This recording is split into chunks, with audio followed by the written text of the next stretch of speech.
the end of the year, there are a few things that will help your records as you progress and help you understand where you are, maybe where you're looking to be going in the next year. The longer that you're in business, the more obvious it will become what are important, the tasks, the numbers, the details for you to be paying attention to. But if you have not really sat down and taken a few days at the end of the year to review, gather, and look at the data, I'm going to walk you through the important 5 things. I have a list for myself here that I'll be glancing at to make sure that you are paying attention to review the end of the year. The first is, of course, money. So you want to be keeping track of the obvious things. If you use a bookkeeper, if you use a CPA, they're going to want to know what are you spending and what are you taking in. But it's also really important for you to understand this in a big picture of over the course of the year. How much are you spending on marketing, let's say? That includes everything from your website to your business cards to any ads that you're perhaps placing. And it should never get to be more than 20% of the total money that you're taking in. So it's important to stay on top of these things and not just pass on receipts and never add them all up and look at them, but to look at the story that the money is telling you. Look at where most of the money is coming in from, look at where most of the money is going out to, and of course, assess where more needs to come in, where more needs to go out, and what you could do to help both of those things. The next is your paper trail. As much as so many things that we do these days come in paperless, from bills to invoices and the like, we still do accumulate as business owners a lot of paper. I like to spend a few days at the end of the year going through all of my files, cleaning out anything that actually has to do with the calendar year, and I keep those for 7 years in like a bin in my garage, and making new folders for things coming up in the new year. What are things like that? Well, sometimes I'll have little pieces of paper from going to an event, or maybe I get a postcard in the mail and I really like how it looks and I want to keep it as a reference for a while. And then of course your normal paperwork from business, bills, invoices, things like that. It ends up accumulating. I have a system for sorting it out on my desk, in my desk, and it's very important that you not just become a paper hoarder. So it's great to take some time at the end of the year to clean out your paper. Now, the next, of course, is to review all of this data that you have been accumulating, hopefully, this year, and if not, to set it up for the new year. What are we reviewing? The first are the sales.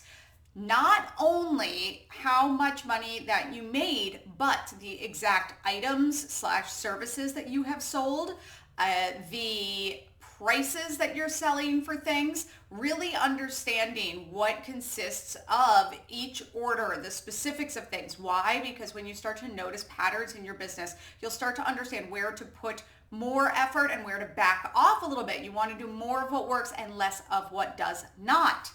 According to your clients, again, this will bring into the sales, because you want to look at every time they have a transaction with you. What are they ordering? Are they adding things on each time? Is each order getting bigger or smaller? What is their cost per lifetime? What is the number of clients? Who are they? Where are they finding you? This is all really important for you to stay on top of and have a look at. And if you're a tiny business, once a year is great. As you gain more clients, probably once a quarter would be smart, but at very least do this once a year. And then of course, all of your metrics. So looking at things like your social media, your newsletter, your website, looking at where people are coming from, how many people are sticking around. If you have content of some sort, videos, blog posts, podcasts, again, looking at these downloads, looking at the views, looking at the traffic, understanding where you should be putting more effort and where you can back off.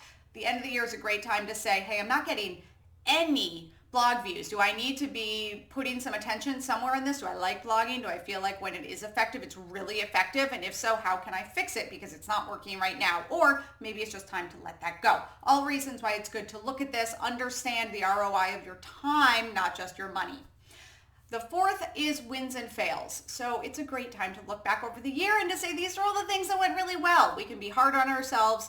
I suggest you do this weekly, but it's really cool to do it at the end of the year too. So you're like, wow, I did all of this. And then you can talk about the fails with yourself, because it is a good time to look at it and say, oh goodness, I put all of this effort into this thing and it just didn't work. Is it something that I'm not doing in a way that's reaching my people, or is it something that is maybe not the right people? Or again, this is why looking at the data works, because you don't know until you actually look at the data. The last thing is, of course, to plan Q1. I'm not a big fan of planning for an entire year for your business, especially for tiny business owners. Things change a lot. Opportunities come up. You realize that you're kind of off, maybe going in the wrong direction and quickly change. So it's good to just put a 12-week plan in place. And by 12-week plan, what do I mean? Usually I mean if you're creating content, you're having an idea of when that content is going to be released, what maybe the subjects are of some of your content in a rough way to make it easier on yourself. If you are having goals that you want to hit, let's say the amount of people you want to be having one-on-ones with each week, or the amount of influencers who you want to wear or show your item, things like that, it's a great time to also be setting the first quarter. I will say a great tip that I love getting a new one for at the beginning of the year is not a planner for my day-to-day things. That's all digital, but I use a paper planner for just my marketing. So I keep blog post ideas and kind of the things that would get lost digitally, but it's a great way to write things down in there, like, oh, here are some ideas for my newsletter, or here's a video idea, something like that. I have the schedule written down. I will write out my Facebook questions a month at a time and have those ready, and then I schedule those once a week. But trying to have it all organized in one place for your marketing content and things like that can be really helpful to some tiny business owners. Whatever works for you is the most important part of this. Understanding all the stuff that you're doing and then implementing an idea of where you want to be headed in the incoming weeks is the whole point of all of this. It's so you don't feel overwhelmed in the day-to-day and can start to batch the work, so that in that day-to-day when you are putting out fires and dealing with things, that's okay. I'm Sierra Bailey with Doers, Shakers, Makers. I hope this week's video helped you a little bit on how to organize your end of the year review. Subscribe, come back, have a watch every Tuesday for another business tip video, and pick up a copy of Smarter Starting wherever you buy books.